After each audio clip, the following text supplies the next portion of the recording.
Welcome to another episode of the Terry and Frank Show. I hope you've been tuning in. We've had absolutely some great series. People Unproductive was very, very interesting. We did the belonging for everyone, a great series starting with what belonging actually is, and we went through all the factors that drive it. And now we're getting into the human factors of leadership. This is going to be a little different, a little more fun, I think. We're not going to tell you exactly what the topics are. We're covering two things today, two human factors of leadership. We're going to use some videos as learning aids, which I think you'll really enjoy. They're pretty cool. And we'll get right into it, right, Terry? So Yes. you may not know Terry. I'm assuming you do, that you're a regular listener to what we do. But hi, I'm Frank Wander. I'm the founder of People Productive. We create companies where the people and company thrive together. Tara? Yes, and I'm Terry Mays. I'm a certified culture engineer who helps companies focus on the human side of business to bring increased value to that organization. Excellent. So look, maybe we'll get right into this. Let me pull up. Yeah, let's do it. Okay.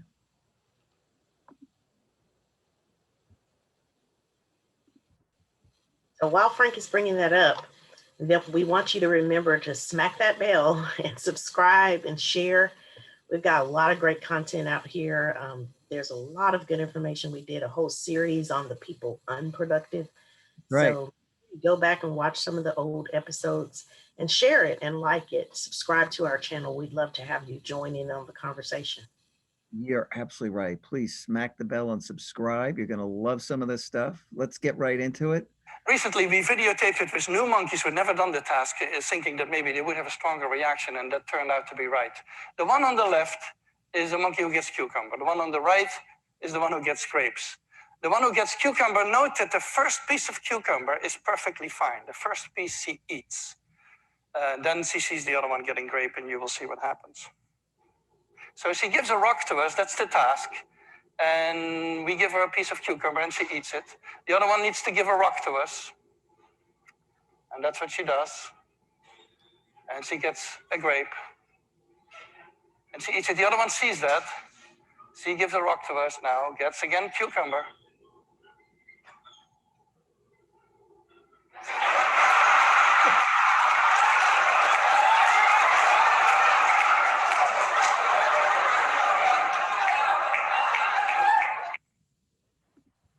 Wow. So what happened? I think we should give the audience a second to think about this, right? Something happened there that matters to leadership. Yes, absolutely. Very fundamental. Very fundamental. Think for a minute. Why would that matter? We have capuchin monkeys. They're being fed food. So, Tara, what do you think? Yeah, it's definitely about that equality and fairness, right? So Yep. they're being fed different foods. They're doing the same task, but getting different rewards. And how many times have we seen that play out in the workplace? Oh my God. We're working side by side. We're both doing the exact same job, but a male will get paid more than the female. And there's no difference in the work, the quality of work. It's not about that. We're saying that in those cases where people are doing the same job, they really should be paid the same. And even monkeys know that that's not fair. So that's a funny way to see it displayed out. Yeah, it says that, social organisms, social animals are wired for fairness because if they weren't wired for fairness and on the lookout for it, this is a threat to their survival. So this is fundamental to their survival. And you have to create an environment that is fair, where people are treated equally. And if they perform unequally, hey, that's a different story. But if they're performing equally, look, they've got to be taken care of equally. Right. And Right. otherwise, And you you're know what happens too? You saw how the monkey threw the cucumber back. yeah. That's what starts to happen in the workplace. People get frustrated with that and they start pushing back on the work, right? They start pushing back and making a big scene. In some cases, people make a scene about it and they really dislike that. And that dislike will come out in different ways in the workplace. They are wired for it. So these emotions are going to well up inside of them. And it's Yes. going to happen. And actually, as leaders, you're creating it if it happens. You made this happen. You want to avoid this. You should understand how, the human infrastructure works and operates. You know all your processes. You've learned your technology, you've learned whatever you do, and you need to know and understand how the human side works, especially if you've been given all of these expensive people. You got to That's right. know, right? Because this is about the most effective use of the talent. How could you ever use talent effectively if you don't know and understand this? This is vital. This is level 2 of Maslow. This is a threat to their very safety and survival. And that's Right. hardwired. Yeah. And it kind of speaks to that one person that's not being paid fairly. It makes them feel devalued. And that's not a place you want people to be in, where they feel like what they do doesn't really matter, that they're not as important. You want people to feel like they're valued and that their work is meaningful, that it matters. So you don't want to push them in a way that causes them to run away. You don't want them to retreat. You don't want them to have these explosive responses in the workplace. You want people to feel like, hey, this place treats me fairly and I earn an honest wage for the work that I'm doing. And everybody is earning an honest wage for the work that they're doing, and that it's not based on nepotism or any kind of buddy system where this person is being paid more because they have connections or because of their gender or any other thing. You want to make sure that people feel like there is fairness and equality no matter what. However, the benefits are, is how they are for everybody. And this goes way beyond the money. This is, Yes, you're about who really gets the good assignments, yes, about who's getting promoted. This is about rewarding people based on what they did and not making sure some buddy of yours is getting this new cool thing to do. that's Uh, right. really rewarding the person who earned it by doing the best work, putting in the hardest effort. So you got to know your people. You got to be absolutely objective. You got to be fair. And you should be able to tell anybody so and so got this for the following reasons, right? You should have no problem sharing why, because you should understand why that particular individual got it. And people should know where they stand. If somebody thinks they should have been promoted, maybe you didn't give them feedback along the way and you've been just telling them, hey, you're great, keep it up. And you've been just weak leader, not being candid, giving honest, sincere feedback to them. Right. Lots of things go wrong, right, Tara? That's right. And a lot of times people think that these things happen behind the scenes and that nobody knows, but these always have a way of coming up to the surface. So as a leader, you really do want to do things in a way that speak to fairness and equality because eventually it's going to come out. People talk about things that they shouldn't talk about at work, the whole taboo of don't talk about your pay or your benefits. It's just changing. Things are changing. I've listened to my sons talk about the discussions they've had at work about pay, where they openly talked about it. And I went, oh my God, I can't believe they talk about that at work. That there's this group of them that Taboo, right? Oh, conversation salaries. openly. But things have changed. Things are not the same anymore where it's just okay for women to be treated differently or to be paid less than men. And so this next generation that's coming up, they are really not afraid to challenge those norms. Yeah. So, and in reality, these are underlying human emotional needs. And, you're going to say, hey, they're on the lookout for this. No, their subconscious is on the lookout for it. They're going to weave that picture together. Even if they're not consciously doing it, it's going to pop into consciousness that, oh, something unfair happened. Because the subconscious Right, is taking in everything, even though you consciously are aware of a small percentage of what's going on. Subconscious is just sucking it all in and saying, hey, boop, be aware of this. yes, So that's yes, wiring. absolutely.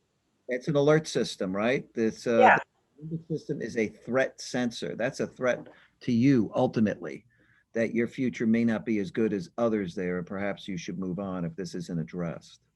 right. And it goes back to that feeling. We talked about those feelings that you get being in a work environment. It's like that sensing you get that something is just not right. Something is a little bit off here. Something is different. Something is different.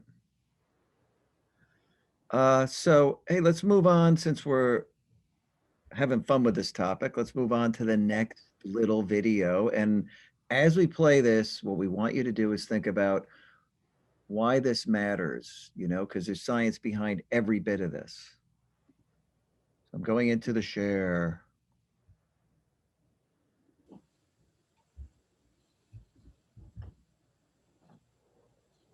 Everything is a pressing issue. If we want to make the vision for Lisa a reality, we got to put in the hours and make something great. Yeah, but we have a hard date on this software, and I'm sorry, but adding pretty fonts is not going to change that. Bill? If you don't share our enthusiasm and care for the vision of this company. No. I'm not understanding. Get out. What? Get your shit and get out. You're done. What are you gonna fire me? No! I already fired you! Why are you still here?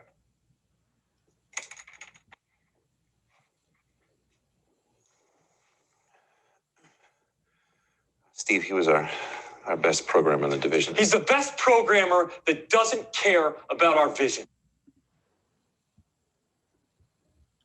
So what happened other than Steve Jobs going crazy in a meeting? Yeah, very explosive. Oh God, yeah. I mean, I haven't seen too much of that. I've seen some crazy stuff go down. That's really intense. Yeah. That is insane. I've been in meetings where they said, blow them up without the person there, right? Blow them up. Crazy stuff. But, I haven't seen anybody get that crazy. Yeah, it's very explosive and very intimidating, right? So he's very passionate about what he's working on, but the display and the way that it's coming out is really not healthy, right? So it's very fear. The person is very fearful. The environment is very unstable. You notice the guy that's just looking around like, don't bring me into that. I don't want to be a part of this. They're just afraid and they want to run away from Steve Jobs at this point. Oh, totally afraid. Totally afraid. Yeah, you don't want to lead that way where people feel like their voice can't be heard. So they're trying to bring something to his attention and he doesn't want to hear it. Right. He's dismissing them, saying, I don't care what you're saying. Everything is urgent. Get it done. And so we are always in those situations where you have to balance out the human with the task. So the task cannot run the organization. You can't be so task focused that you forget about the people that are actually doing the task. So you've got to have a balance in that. And it's true, you get to the end of the project or you're going to implementation, it's go live day, close to go live day, and you're trying to get as much as you can done. But at some point, you have to balance that out with the people. You can't forget about the human factor, and you can't just stay so focused on the task that you forget that there are people behind this, and these people have feelings and emotions, and they should be respected and valued. So, although I think Steve had a great point, there was a great point to him saying everybody should have the same passion for the vision of this company and the direction that we're going in. There's a lot of focus on that right now for companies and for employees to know the vision and to understand how what they're doing fits into the overall goals and missions for the company and how, that bigger picture comes into play. But you cannot do it at the expense of safety. You cannot have people buy into the vision of the company at the expense of their psychological safety. Yeah, and there are many factors that influence that feeling of being safe in an environment. Level 2 of Maslow, everything happens above that. And Yes. the shame here is that guy cared deeply about the dates and getting it done. So he's been told, obviously, that we can't miss the date. So he's trying to, in his own mind, reconcile this to the date that he's been told is very important. He's trying to be a good soldier. He's bringing it up, raising a point. And what Steve Jobs has done is more or less guarantee that he will never get feedback on important things from the people again, because Right. they don't want to be chewed up in front of everybody or have their career and livelihood threatened. And you're right, that other guy, he's he sees what's happening and he understands that this guy is heading into the meat grinder. He could see it. Right. Exactly. He's upset about it, and he brings it up after it's happened, just to let Steve know he was the best guy. And Steve should have looked in the mirror. If they don't understand why those fonts are so important to the launch and why are they not passionate about it, he has not been able to communicate that vision right. Right. Get them excited. He didn't create meaning for them. Right. Exactly. It's on him.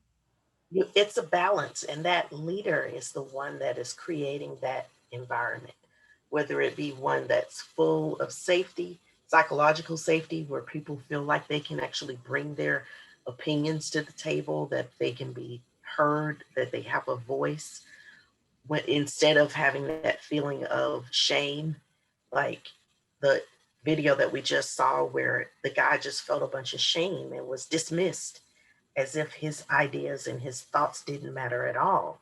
We cannot have those types of environments. So it's the leader that totally sets the tone for that. It is absolutely on leadership to Well, make sure that people's voices can be heard and that they're not embarrassed in front of the entire group, just to fire him that way and then to be so crass about it, just so nonchalant that, the guy saying, "Are you going to fire me?" He's like, "I already did." Like, yeah, get away. You're like, "Who are you? Why are you still here?" yeah, crazy. What an Yeah, intense scene.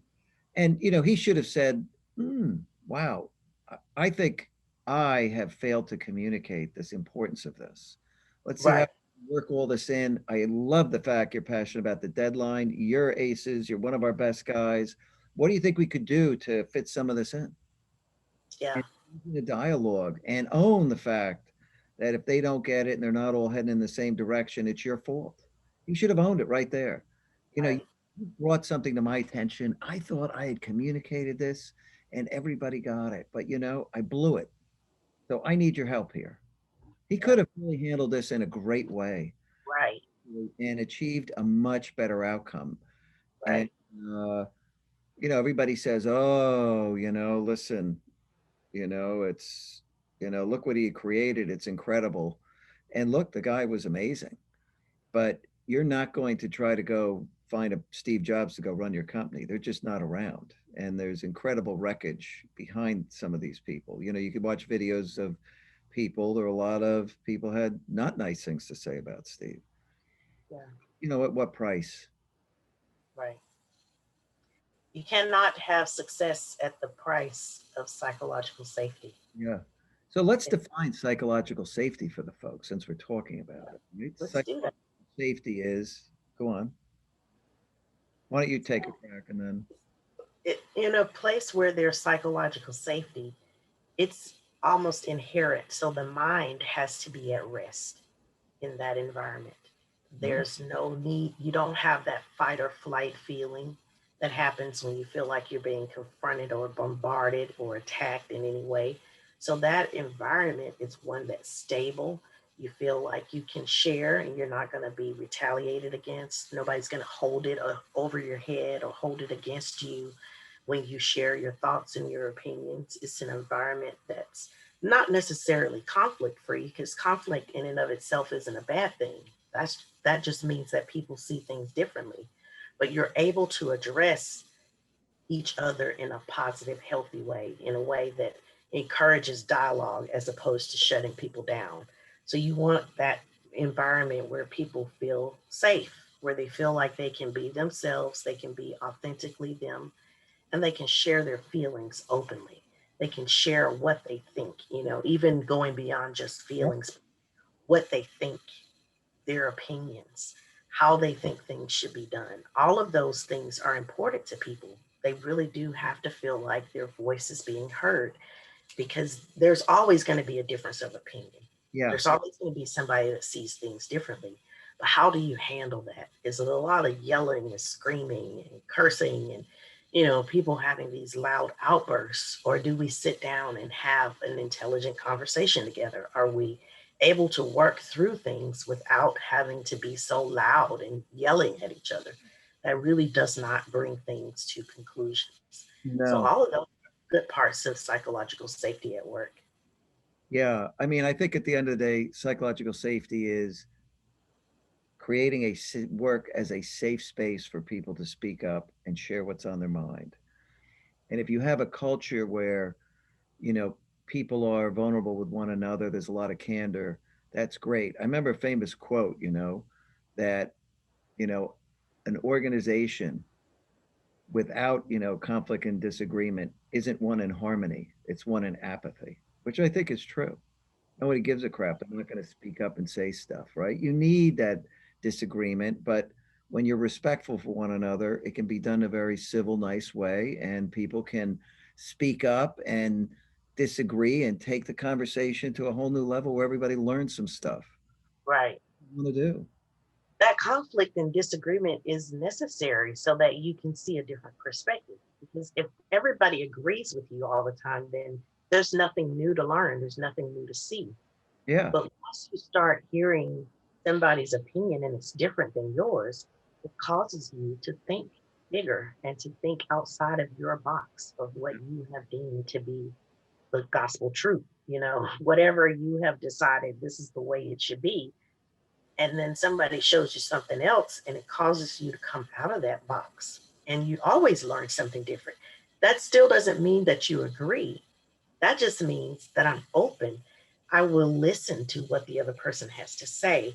I will try as best as I can to see their perspective. So I still may not agree with your perspective, but it's your perspective and you're entitled, you deserve the respect of me allowing you to be who you are and not trying to constantly transform you into this robot that just does whatever I say do. Now, yep. no leadership should want people that follow them that way because it's really not a healthy way. After a while, people are going to get tired of that and they're going to leave. They're going to move on to something else. They're not being themselves. I mean, they're not able to share a piece of themselves at these meetings, right? If they're just following, going along. So Right. not a healthy environment. So let's take a look then at some of the factors that do create an unsafe environment. And this is important. Let's see. Here, lack of safety, Yeah. blame, lack of transparency, hidden agendas, deceit, fear, trustworthiness. Let's look at this. Let's analyze what Steve did, right? Right. Blame. He's blaming him right away that, you're not buying in to the vision. Immediately starts off with blame, creates tons of fear. He's a very untrustworthy person in that regard because you can't speak up around him. You don't know what Steve's showing up. Right. Maybe it's always the same Steve that's going to do that. You're being punished right away, publicly embarrassed and marauded, steamrolled. Right. He remained in the company. He'd probably ostracize him for that. When you think Yes. he would, And in a way, he ostracized him by making him leave. He yeah, like banished him from the island, cast him off the island, or, like put his lamp out, that kind of thing. But it's definitely no way to instill a sense of belonging or caring at all. There was no caring in how he responded to this man. zero caring. Other people are now feel no warmth from the guy at all, no Yeah. sense of caring. They're going to be fearful around him. No respect. He did not respect that man at all. Not Zero. in the least. Didn't respect all of his contributions. Right. Like the fact the guy cared about the end date. I mean, that's just awful, right? Right. And, just respect for him as a person, Yeah, to just speak to the person the way you would like them to speak to you. So if somebody was talking to him that way, I don't think he would have liked that very much. None and of us like to be spoken to that way. I'll tell you what, if he just made that angry face and never said anything, that's emotional aggression. That's all he would have had. Exactly. That's all he would have had to do. That happens all the time, right? There's a lot of things that go unsaid. They're just facial expressions that are Mhm. very emotionally aggressive, and you could feel it. Right. You can absolutely feel that energy in the room, that aggression, that anger, Yeah, frustration. It's all over his face. He's totally disgusted with the guy. totally, totally. Even in his tone of voice had this very um, almost tragic sounding voice. Just like something really bad is about to happen. It's like in the movies when they start playing the really slow, dark music, that somebody's about to die in this movie. That's kind of the feeling you get watching him talk, just listening to him. Oh, It yeah. sounds like, oh, yeah, somebody's about to die. Oh, no doubt about it, Yeah. So, those are two really good topics for the human factors of leadership. A lot of this is subtle, right? You need to be able Yes. to give people that room and that space to speak up. You have to invite them into the room if they're not speaking up. It's got to be a totally safe space. If someone Yes. brings up something you don't like, find a way to own it. It's probably on you, right? And if they're doing any of these things that you see on that list, being one of the people unproductive, then you've got to intervene and say, we don't do that here. And let me tell Right. you why that's not really accepted around here. So you would have Yes. norms to stop all of this if you had a good culture. It wouldn't be happening. It'd be confronted immediately. Right. That's exactly it. Ruling with an iron fist will only get you so far. You will have to become passionate about the work, but also passionate about caring for the people. Air There pack. has to be a balance.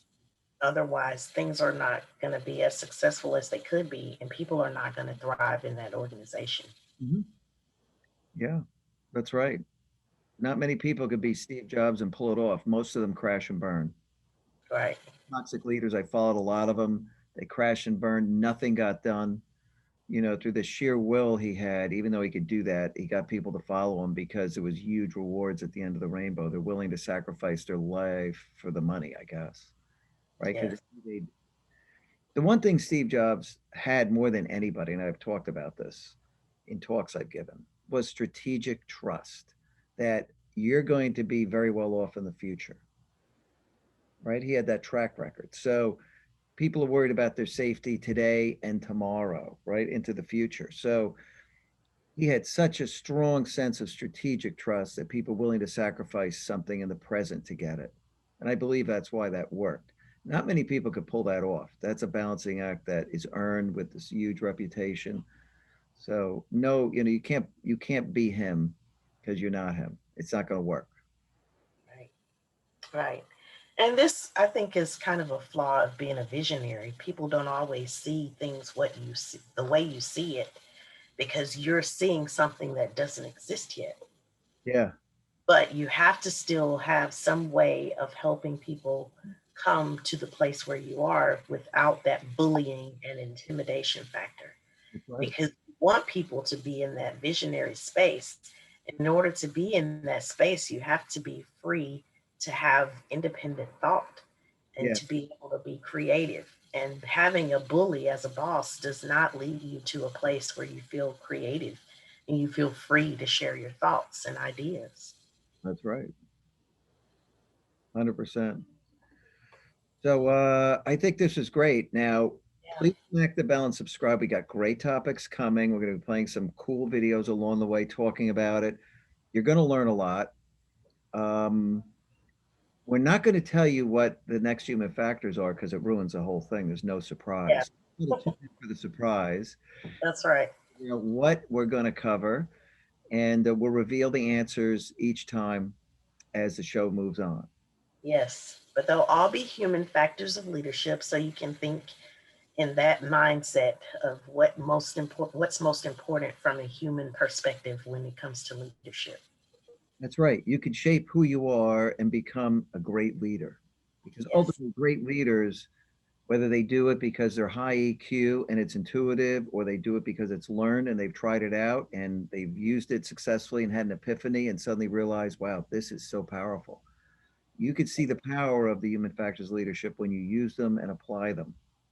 And, we want you all to do great and be great. So, join us next week for the surprise. Yes.